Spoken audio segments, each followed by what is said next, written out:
Alors, bonjour tout le monde. Mon titre aujourd'hui, c'est Nehushtan, le serpent d'airain. Et oui, c'est une prédication qui m'a été un peu inspirée par une vidéo qu'un de mes amis m'a envoyée. C'était un site Internet qui aime avoir des histoires insolites ou des histoires un peu inspirantes. Puis, je ne sais pas dans quelle catégorie il plaçait cette histoire-là, mais peut-être un peu des deux. Mais c'est ça, c'est l'histoire d'un pasteur américain qui s'est fait mordre par un serpent, mais qui a survécu. Puis, ce pasteur-là, il est la quatrième génération de pasteurs dans son église. Et puis, son grand-père, son arrière-grand-père, son grand-père, son père et lui-même étaient pasteurs de cette église-là. Puis, eux, ce qu'ils font, c'est qu'ils prennent des serpents venimeux, ou des serpents à sonnette, qu'ils appellent, puis ils les mettent au bout d'une perche, puis pendant qu'ils prêchent, bien, ils promènent le serpent dans les airs comme ça. Puis, avec les images que j'ai vues sur la vidéo, tout le monde devient comme dans une espèce de transe un peu difficile à décrire. Mais le pasteur en question explique que pourquoi il y a le serpent comme ça. C'est qu'il s'appuie sur le verset de Marc 16, 17 et 18 qui dit « Voici les miracles qui accompagneront ceux qui auront cru en mon nom. Ils chasseront des démons, ils parleront de nouvelles langues, ils saisiront des serpents, d'où l'idée du serpent, et s'ils boivent quelques breuvages mortels, il ne leur fera aucun mal. » Alors, lui, ce pasteur-là, il a le serpent comme ça, puis c'est pour inspirer ses paroissiens à avoir une confiance extrême en Dieu qui va les protéger, peu importe qu'est-ce qui va arriver. Et puis, c'est ça, à un moment donné, pendant qu'il est en train de prêcher, de prier, les yeux plus ou moins fermés, il brandit le serpent, puis à un moment donné, la tête du serpent arrive près de son oreille et le serpent lui mord l'oreille. Puis, sur le coup, il fait un petit geste, mais il n'y a pas de... Il continue parce qu'il est dans un moment très inspiré de sa prière, mais il y a du sang qui se met... Oups, désolé, j'ai accroché le micro. Il y a du sang qui se met à couler sur lui. Puis là, il se rend compte que, oups, il s'est fait mordre par le serpent. Et ce que je trouve un peu drôle, c'est que il fait ça pour montrer à ses paroissiens que peu importe ce qui arrive, il a la confiance que Dieu le délivre. Mais on voit dans son regard que là, il n'est plus certain du tout. Puis là, il parle au serpent, puis il dit Dieu, délivre-moi. Il s'est rendu compte qu'il s'est fait mordre par le serpent venimeux.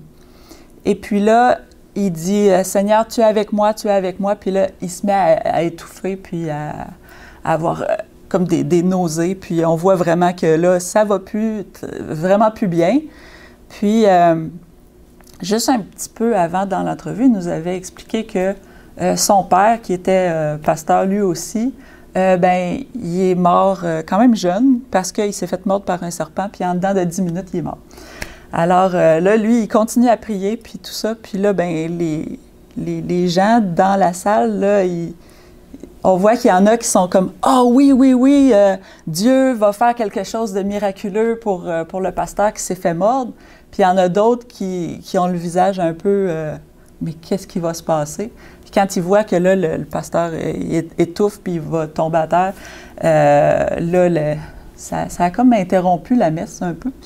Puis là, il appelle le 911, puis finalement, il s'en va en hélicoptère, il l'amène à quelque part. Bon, bien, le pasteur a survécu, bien entendu, s'il raconte l'histoire.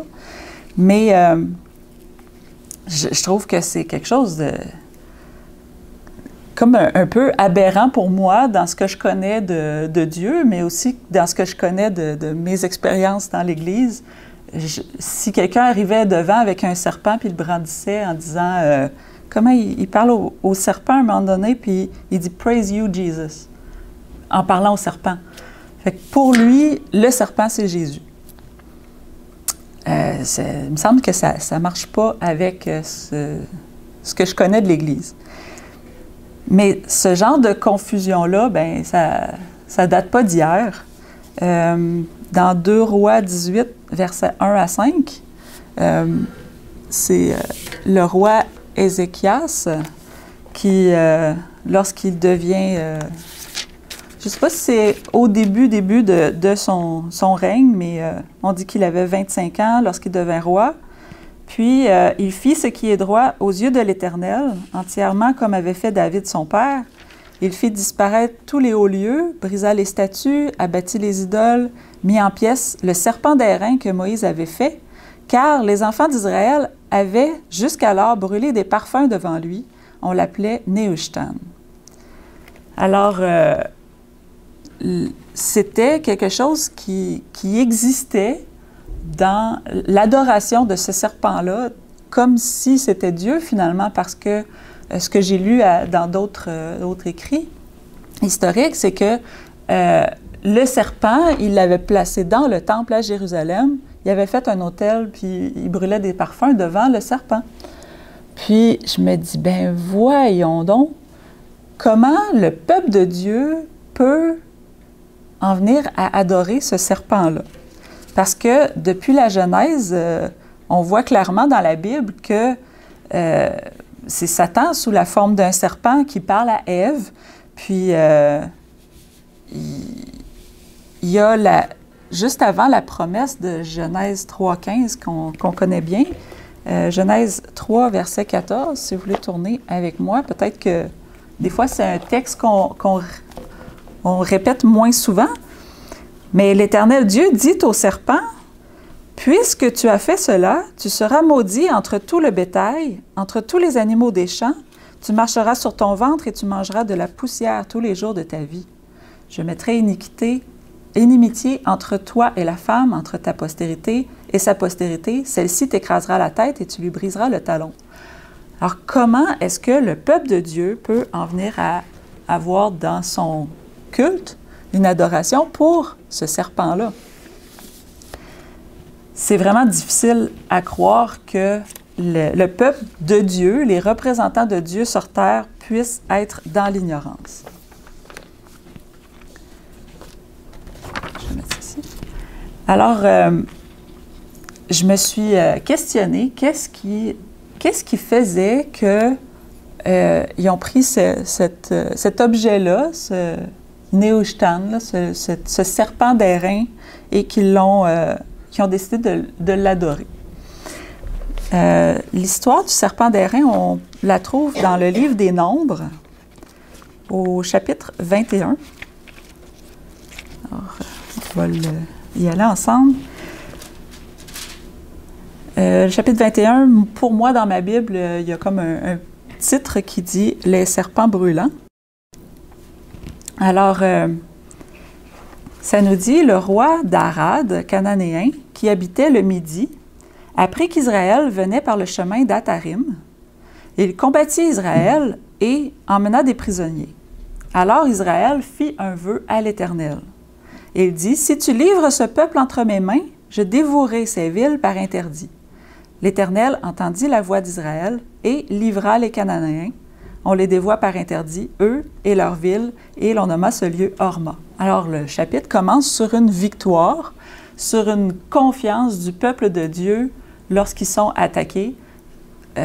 Ils ont confiance que leur Dieu va les délivrer. Et puis, ils partent de là.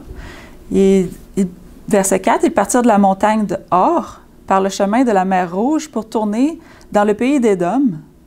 Le peuple s'impatienta en route et parla contre Dieu et contre Moïse. Bon, on va dire encore une fois, le peuple d'Israël commence à murmurer et à chialer. « Pourquoi nous avez-vous fait monter hors d'Égypte pour que nous mourions dans le désert? » Il semble On pourrait voir ça plusieurs fois qu'ils ont dit ça. Hein? Car il n'y a point de pain, il n'y a point d'eau, et notre âme est dégoûtée de cette misérable nourriture. Alors l'Éternel envoya contre le peuple des serpents brûlants. Ils mordirent le peuple et il mourut beaucoup de gens en Israël.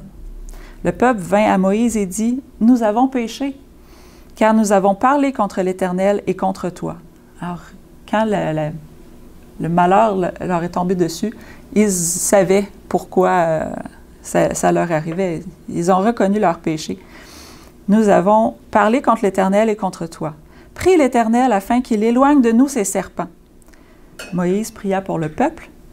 L'Éternel dit à Moïse, « Fais-toi un serpent brûlant, place-le sur une perche. Quiconque aura été mordu et le regardera conservera la vie. » Moïse fit un serpent d'airain et le plaça sur une perche, et quiconque avait été mordu par un serpent et regardait le serpent d'airain conservait la vie.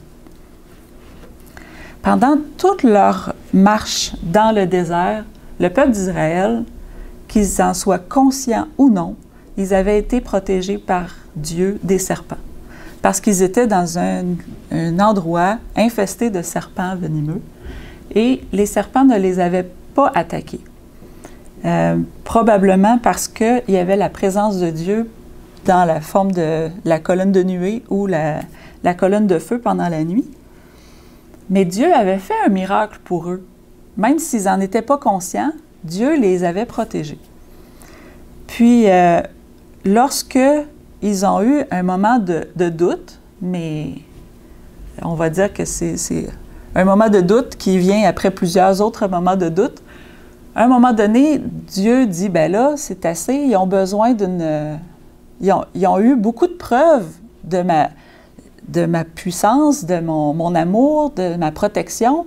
Et on a vu juste au début du chapitre, ils ont fait un vœu, puis l'Éternel les a exaucés. Ils ont une relation avec Dieu, mais c'est comme toujours une relation malsaine de on a un problème, Dieu règle mon problème. On a un besoin, Dieu, faut qu'il y ait, comme si Dieu était une distributrice de bénédictions. Puis c'est vrai que Dieu bénit, c'est vrai que Dieu protège, mais Dieu veut avoir une relation meilleure que ça avec son peuple. Puis, quand ça va mal, quand il y a des choses qui ne vont pas à leur goût, bien, il s'attend de eux qu'ils aient confiance que Dieu va faire quelque chose, qu'ils aient confiance que Dieu, s'il les fait traverser un endroit désertique, c'est parce qu'il y a un enseignement, il y a une raison, il y a une bénédiction au bout du chemin. Puis là, bien, les serpents arrivent, puis ils mordent les gens, puis là, les gens se mettent à mourir. Puis comme d'habitude, les gens se tournent vers Moïse et disent « Va parler à Dieu, puis fais quelque chose parce que nous, on en meurt. » là. Puis personnellement, si je rencontrais un serpent, moi, là, j'aimerais pas ça. Fait que déjà, si je voyais qu'il y en a plus qu'un, parce que là, il y a c'est pas un seul serpent là, qui attaquait tout le peuple, il devait en avoir beaucoup. Mais j'ai déjà vu des couleuvres, là, puis c'est beau, là, j'en ai même déjà pris. C'est pas tant d'être écœuré ou épouvanté de ça, mais c'est du danger d'en mourir si on est mordu. Mais là, en plus de voir des gens qui commencent à mourir, à tomber d'un bord et de l'autre, c'est une panique qui doit s'installer là, dans le peuple. Puis, ils vont voir Moïse. Moïse prie pour avoir la solution. Ce qui est vraiment surprenant, c'est que la solution n'est pas une solution simple. C'est pas que la colonne de feu ou que tout d'un coup, elle a été brûler tous les serpents ou ça n'a pas été de prendre quelque chose puis de le boire ou d'avoir un remède pour mettre sur la morsure. C'est pas ça, c'est on va aller fabriquer quelque chose en métal qu'on va mettre sur une perche, puis quand les gens vont le regarder, ils vont être guéris. Il me semble que c'est pas simple comme méthode, là. Puis, j'imagine, là, ils sont dans le désert, il y a une urgence, là. Puis là, on s'en va prendre du métal, on va le faire chauffer, le faire fondre, on va se fabriquer un moule pour qu'il y ait une forme spéciale pour couler ce métal-là, pour le mettre sur une perche. Il me semble que ça a dû prendre du temps. Tu sais, Dieu aurait pu dire, bien, Moïse, prends ta ceinture qui ressemble à un serpent, mets-la sur une perche, puis les gens vont le regarder. Il doit y avoir une raison pourquoi Dieu a fait ça.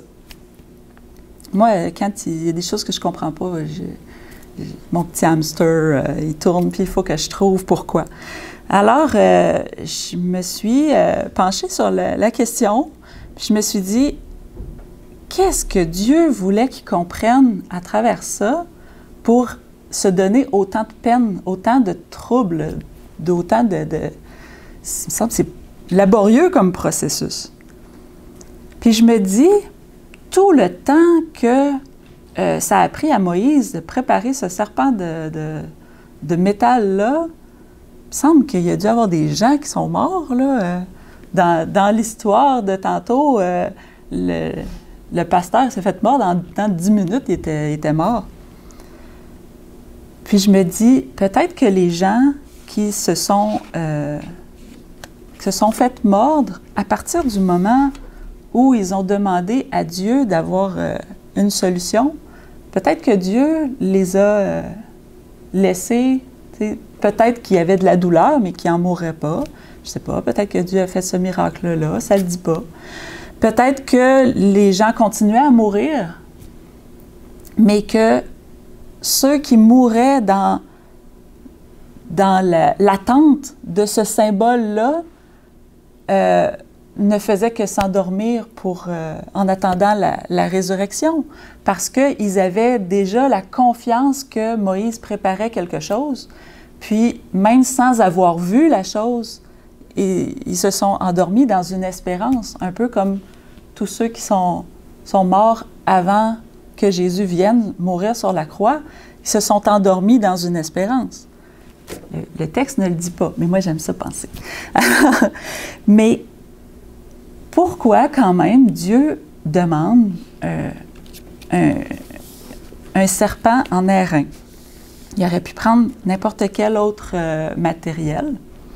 Moi, je me disais, parce que j'ai vu quand même, je suis allée voir sur Internet, là, je cherchais des images pour... souvent, on présente le serpent comme étant en or, ou on fait des représentations en or de ce serpent-là. Il y en a d'autres qui étaient en d'autres matériaux, en pierre, beaucoup, des représentations des statues de serpents. Peut-être qu'il y aurait eu quelque chose de plus facile. Mais Dieu avait vraiment une idée en tête lorsqu'il a choisi de faire un serpent en airain.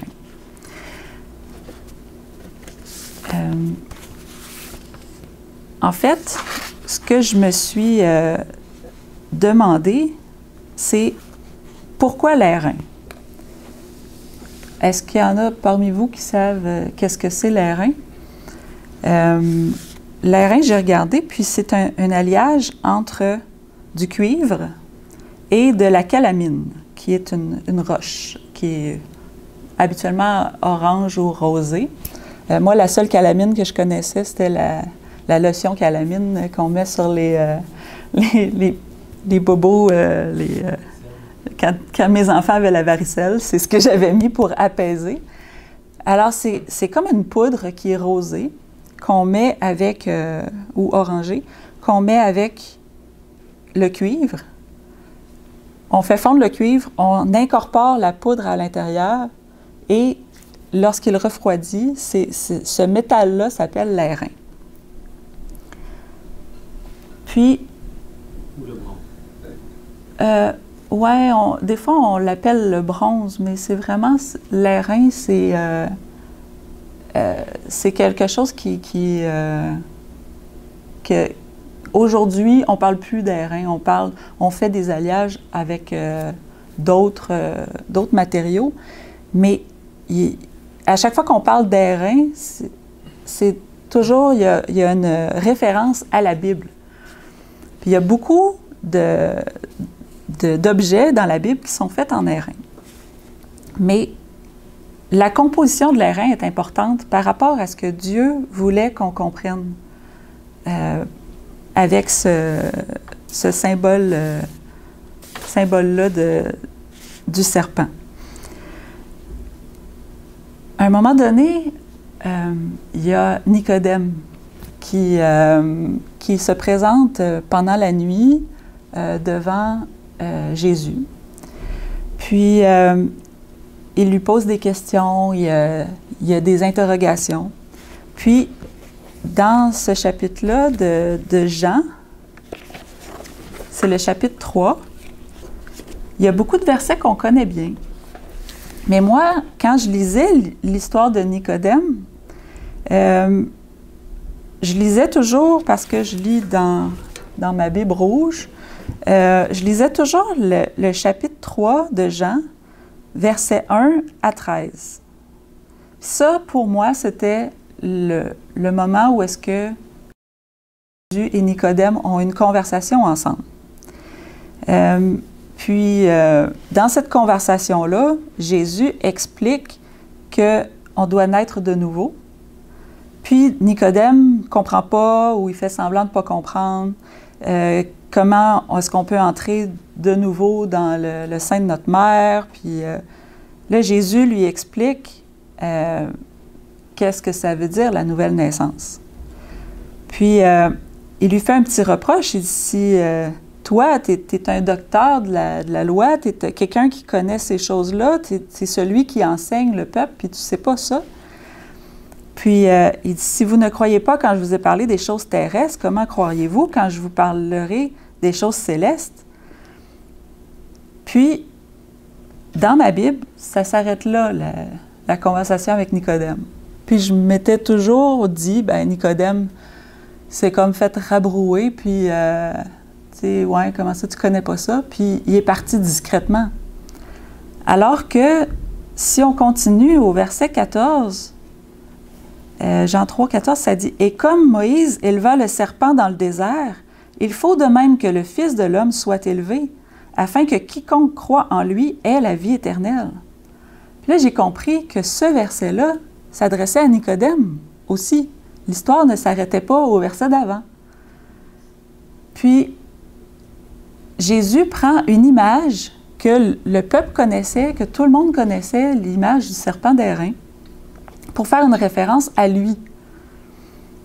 Puis, je ne vois pas après Nicodème dire ben non, voyons donc, ça c'était juste une histoire parce que le peuple s'était fait attaquer par des serpents. Fait que là, ils ont mis un serpent sur une perche parce que ça représentait ce qui les avait attaqués. Un petit peu comme dans plein d'autres religions qui font soit du vaudou, là, des petites poupées qu'on va piquer à une place, puis ça va affecter la place la personne à telle place. C'est qu'il y a comme une correspondance entre la chose qui les a attaqués et la solution qui a été apportée. Ou comme quand les Philistins avaient pris l'arche de Dieu, puis que tout d'un coup, ils se sont retrouvés avec comme une propagation d'hémorroïdes dans le peuple. Puis là, ben, les Philistins disaient, il faut retourner l'arche de l'Alliance. Ça n'a pas d'allure, on ne peut pas la garder ici, tout le monde souffre. Puis, ils ont fabriqué des hémorroïdes, je pense qu'ils étaient en or, comme une offrande pour apaiser le Dieu. Donc, ils prennent qu'est-ce qui fait mal, puis ils en font une représentation comme s'il y avait pour conjurer un sort ou quelque chose comme ça. Alors que c'est ce que peut-être les gens auraient pu comprendre du serpent d'airain que Dieu a voulu que Moïse fabrique, que c'est des serpents qui attaquent, on fait un serpent puis ça conjure le sort, mais Dieu n'est pas dans la magie. Dieu est dans l'enseignement. Dieu, il veut qu'on comprenne quelque chose. Puis, ce que j'ai cru comprendre, c'est que Dieu a choisi de mettre le serpent, de le mettre sur la perche pour faire comme une prophétie de la façon que lui allait mourir sur la croix et qui allait prendre tous nos péchés sur lui et qui deviendrait péché pour nous, qui allait être comme la représentation de ce serpent-là sur la croix. Puis, jusque-là, c'est déjà quelque chose d'incroyable de dire « Wow, quel amour d'avoir pris les péchés de l'humanité, de les avoir portés en lui, alors que lui avait rien commis de péché. » Mais là où est-ce que j'ai eu j'ai allumé sur quelque chose qui m'a tellement touchée, c'est que ce serpent-là était fait en métal et en roche. Un alliage parfait entre les deux. Là où j'ai compris que la divinité, le Fils de Dieu lui-même, s'abaisse à prendre une nature. Nous sommes poussière, nous avons été formés de la poussière, une nature humaine, et il l'allie à merveille en lui, et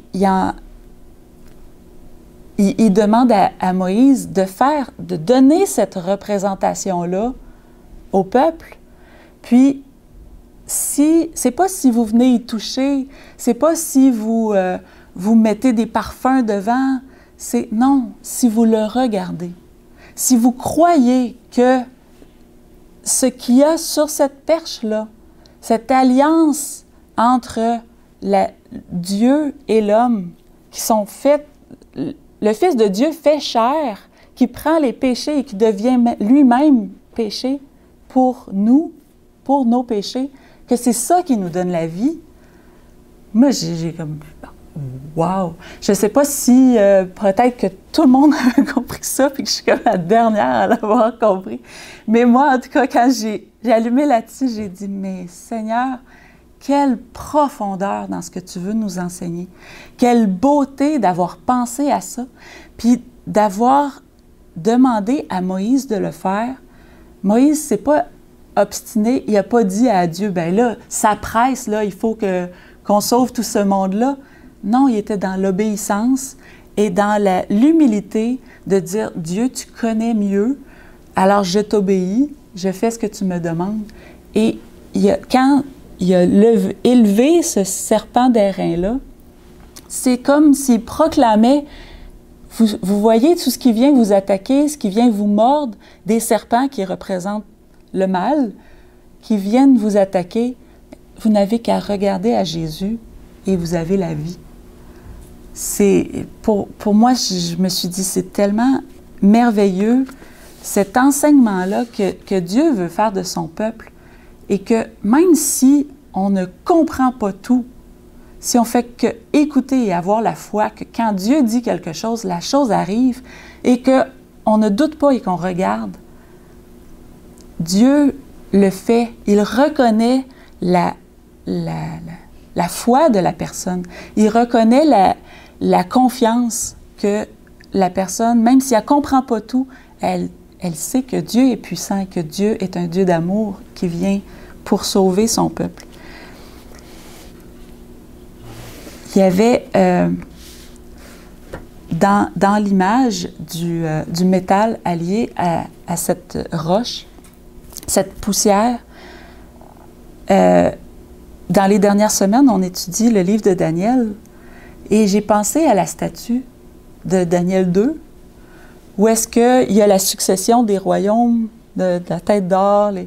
Puis, quand on arrive dans les jambes, où est-ce qu'on a les jambes de fer qui représentent l'Église, la Rome, mais qu'après ça, ça se transforme dans les pieds, dans cette Rome-là, cet empire romain-là, avec sa force du fer, tout d'un coup, essaie de s'allier avec l'argile. Et ce qu'on voit, c'est qu'il n'y a pas cette alliance parfaite-là, comme dans l'airain, où est-ce que tu as le cuivre et la calamine qui deviennent un métal fort, un métal puissant, brillant, éclatant. Non, c'est ce fer-là qui est dur, qui est brut, qui essaie de s'allier avec l'argile, mais que ça... Souvent, on fait des dessins, puis ça a l'air motonu, ça a l'air... Puis, quand la pierre qui représente Christ se détache et qui vient frapper la statue, elle vient la frapper pas à la tête, elle vient la frapper dans les pieds. Puis on voit la faiblesse de cet amalgame-là du fer et de l'argile qui ne résiste pas devant la venue de cette pierre-là.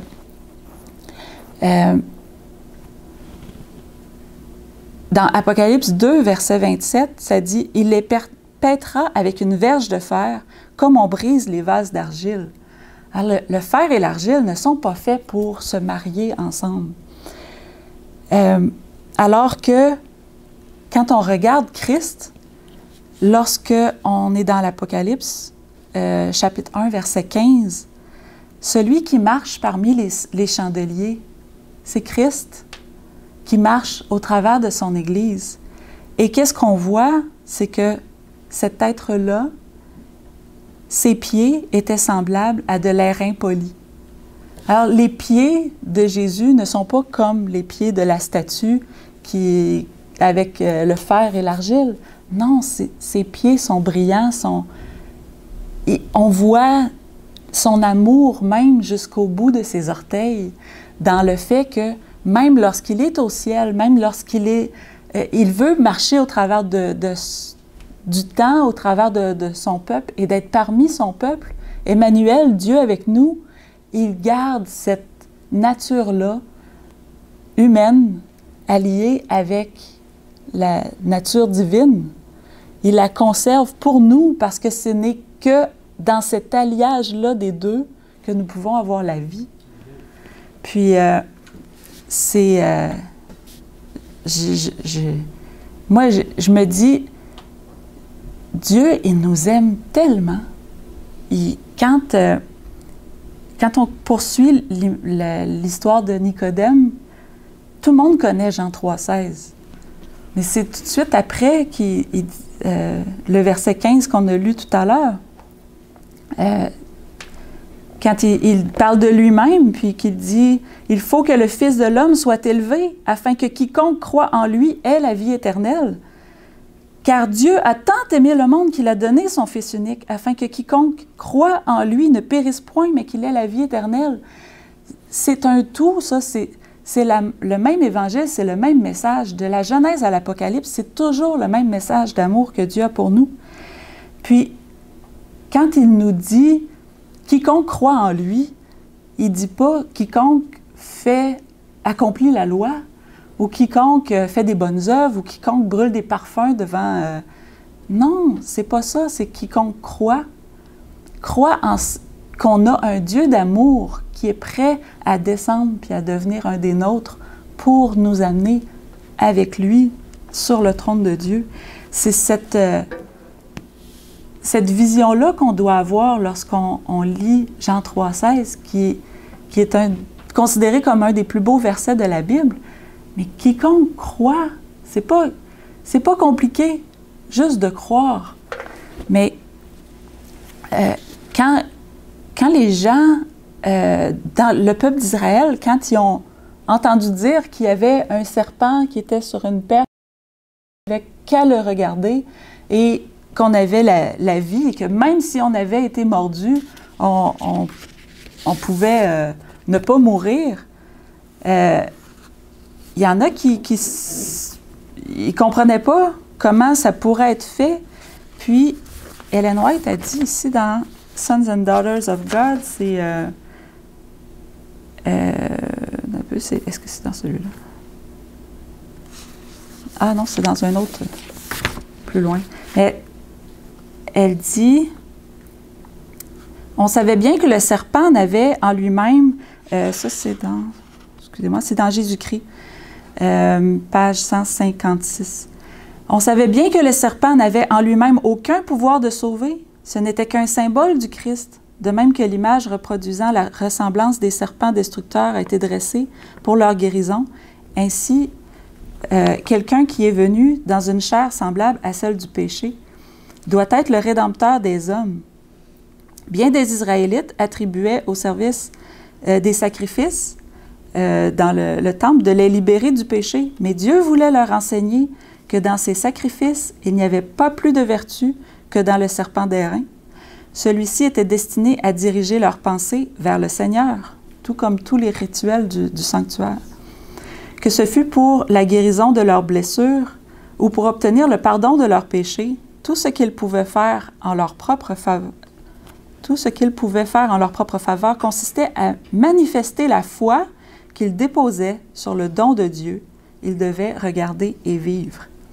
Ceux qui avaient été mordus par les serpents auraient pu différer de regarder, donc attendre à plus tard puis dire « Ah oui, mais quand je verrai que ça fait trop mal, je vais regarder ou je vais regarder voir si les autres autour, si ça marche avant de regarder le serpent. » Ils auraient pu aussi discuter de l'efficacité du symbole d'airain. Ils auraient pu demander une explication scientifique, mais aucun éclaircissement ne fut donné parce qu'il fallait accepter la parole de Dieu telle que Moïse la transmettait. Refuser de regarder, c'était se condamner à périr. C'est la même chose pour nous aujourd'hui. Des fois, on pourrait se demander, mais comment Dieu va faire pour sauver son peuple? Comment Dieu fait pour nous transformer? Comment il fait pour... comment ça s'opère, cette nouvelle naissance-là? Regarde à Jésus, crois qu'il va l'accomplir en toi. Puis lorsque tu vas le voir s'accomplir, peut-être que tu vas comprendre comment ça s'est passé. Mais l'important, c'est pas de comprendre. L'important, c'est de croire. Il y a dans Jean 17, verset 3, on nous dit que la vie éternelle, c'est de le connaître. Lui, c'est de... On ne parle pas ici de faire sa loi, on ne parle pas de faire des choses. La vie éternelle, c'est de connaître Christ. C'est de connaître le seul vrai Dieu et celui qui l'a envoyé, Jésus-Christ. Celui qui a envoyé pour être notre frère, celui qui fait le pont, qui fait cette alliance-là, un alliage, c'est ça, hein? C'est l'alliance entre le métal et nous qui sommes la poussière. J'ai encore quelques minutes pour vous dire que une chose qui m'a frappée, c'est que qu'est-ce qui a amené le peuple à douter de la bonté de Dieu? Parce que, comme on l'avait vu dans le chapitre 21 de Nombre, on commence par montrer qu'il y avait eu une victoire incroyable. Puis après ça, ils s'en vont, ils changent de direction, puis ils commencent à chialer, puis à dire on n'a pas de nourriture, puis tout ça. C'est ça qui a amené à l'attaque par les serpents. C'est on a faim, on a soif, puis on est tanné de manger tout le temps la même affaire, d'avoir de la manne qui nous tombe. Pourtant, il aurait dû être dans les louanges, puis de dire mon Dieu, on est dans le désert, mais on ne meurt pas de soif et on ne meurt pas de faim parce que tu nous nourris toi-même de façon miraculeuse à chaque jour avec la manne.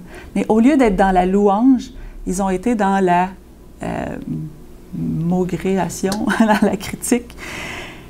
Puis, ça m'amène à aujourd'hui, nous, là, qui vivons au temps de la fin. Des fois, le pèlerinage dans le désert, on peut trouver qu'il est long avant d'arriver en terre promise. Mais si on est tout le temps à penser à nos appétits, à penser à nos petits besoins de nourriture, d'eau et du matériel, bien, on va s'égarer, on va perdre la connexion avec Dieu. Des fois, Ellen White est un peu directe dans sa façon de formuler les choses.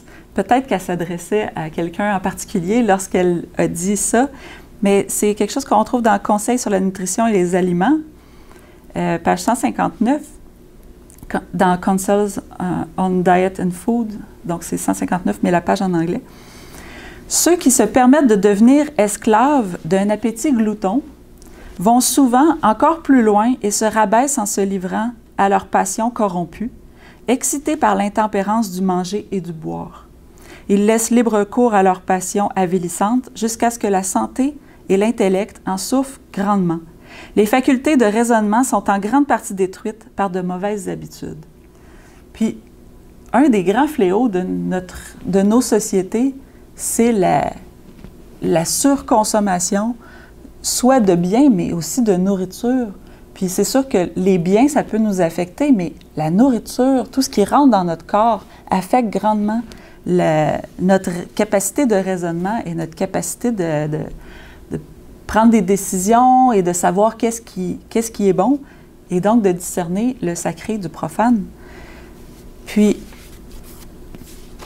aujourd'hui, on a besoin d'avoir un mental qui est clair. Alors, peut-être que je vous ferai une prédication à un moment donné sur les bienfaits du jeûne.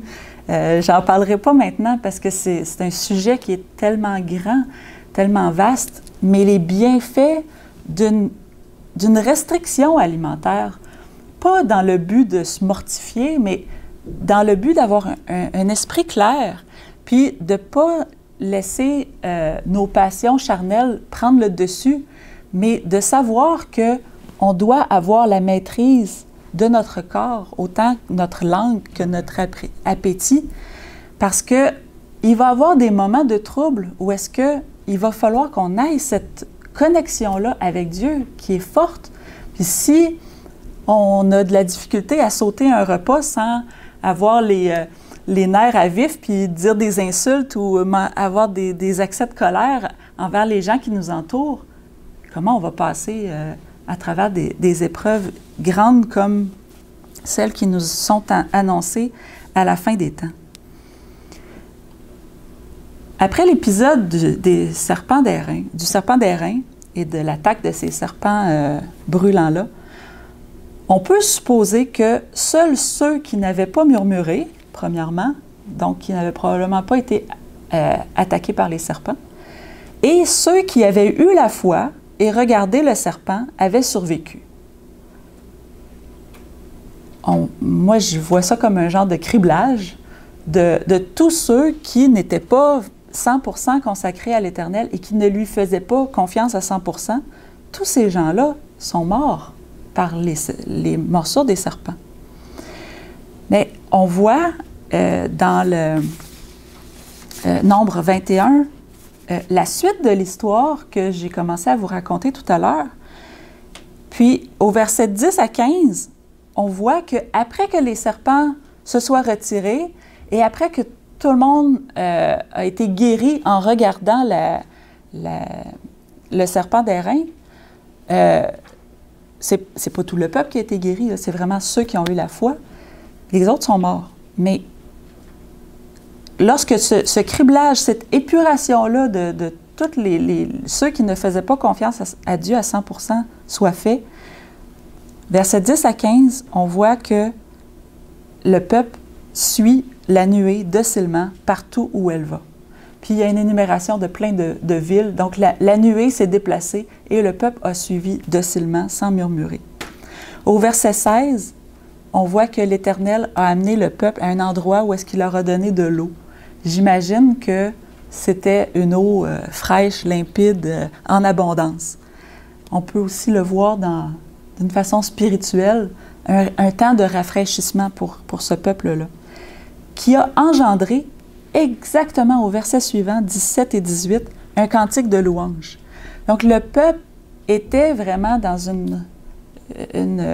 moment comme d'amour parfait, réciproque avec l'Éternel, qui fait germer dans le cœur du peuple une louange pour Dieu. Au verset 19 à 20, on voit que le peuple part de cet endroit-là et continue à suivre la nuée. Et versets 21 à 32, je le dis rapidement parce que je vois que le temps a filé, puis vous pouvez le lire, je vous recommande cette histoire-là. Ce chapitre-là est vraiment... des fois, on le lit vite, mais lisez-le tranquillement. Vous allez voir comment Dieu, il veut nous enseigner des choses dans chaque verset. 21 à 32, c'est une histoire étonnante où est-ce que le peuple arrive aux frontières des Amoréens et demande au roi la possibilité de traverser le pays sans toucher à rien en suivant seulement la voie royale. Et le roi dit non. Non, passez pas ici, malgré qu'il y avait l'assurance ou la parole qu'il n'allait pas briser rien, qu'il n'allait pas prendre rien, qu'il allait passer en paix. Mais les Amoréens disent non. Et qu'est-ce qui se passe? C'est qu'il y a guerre entre les deux et c'est Israël prend le territoire des Amoréens au complet et ce qui fait aussi qu'ils prennent une partie de Moab que les Amoréens venaient juste d'aller gagner. Alors, Israël, tu sais, c'est au-delà de leur espérance. Eux autres, ils voulaient juste passer au travers d'un pays, puis finalement, Dieu livre ce pays-là entre leurs mains. Puis, au verset 33 à 35 qui suit, bien, l'Éternel les amène encore à un autre endroit où est-ce que là, il dit « Ne vous inquiétez pas, le roi de Basan décide de les attaquer, mais Dieu livre ce pays-là dans leurs mains. » Ce qu'on voit, c'est que après que le peuple ait eu confiance en Dieu pour être guéri, puis ont regardé le serpent d'airain, lorsqu'ils ont fait cette démarche de foi-là, de croire dans la promesse de ce que Dieu veut faire avec son peuple, ils sont allés de victoire en victoire. Le pays de Canaan qui se disait « on ne serait jamais capable de prendre ça », Dieu leur donne facilement, il livre entre leurs mains. Puis, je pense que nous aussi, on doit faire cette expérience-là, d'avoir cette foi-là que Christ veut faire quelque chose de spécial avec nous. Il veut nous libérer des serpents, il veut nous libérer du mal, il veut nous libérer du péché. L'emblème du pays d'Égypte, Pharaon, ce qu'il avait sur son espèce de chapeau, je ne sais pas trop, sa couronne, c'était une tête de serpent. Fait qu'il n'y a pas de choses cachées, là. Dieu disait vraiment, vous voyez, quand le péché, l'esclavage d'Égypte vous rattrape, je veux vous libérer de ça, je veux vous libérer de l'esclavage, je veux vous libérer du péché. Puis, vous n'avez qu'à me faire confiance, à croire en moi que je vais le faire en vous. Puis, on dirait que c'est toujours un message récurrent qu'aujourd'hui, en 2018, il faudrait toujours bien comprendre ce message-là, que Jésus veut nous libérer du péché. Puis même si moi, toute seule, face à un serpent qui veut me mordre ou qui m'a mordu, je ne peux rien faire. Je ne peux que dire, mon Dieu, délivre-moi. Et c'est ce qu'il veut faire. Il veut nous délivrer de tous les péchés qu'on peut avoir, les péchés cachés, péchés conscients, etc. Il veut nous donner la victoire sur chacun d'entre eux. Je voulais juste terminer avec ici.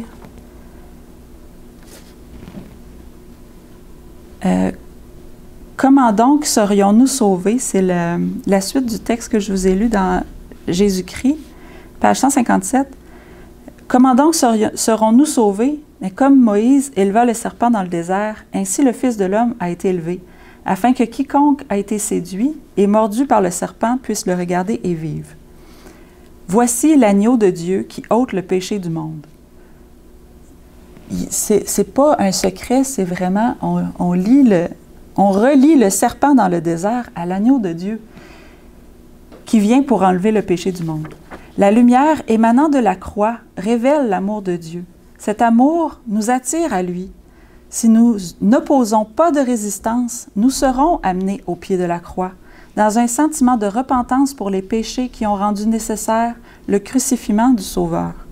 Alors l'Esprit de Dieu produira une vie nouvelle dans l'âme croyante.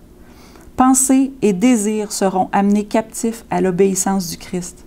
Le cœur et l'esprit seront créés à nouveau, à l'image de celui qui opère en nous pour s'assujettir toutes choses.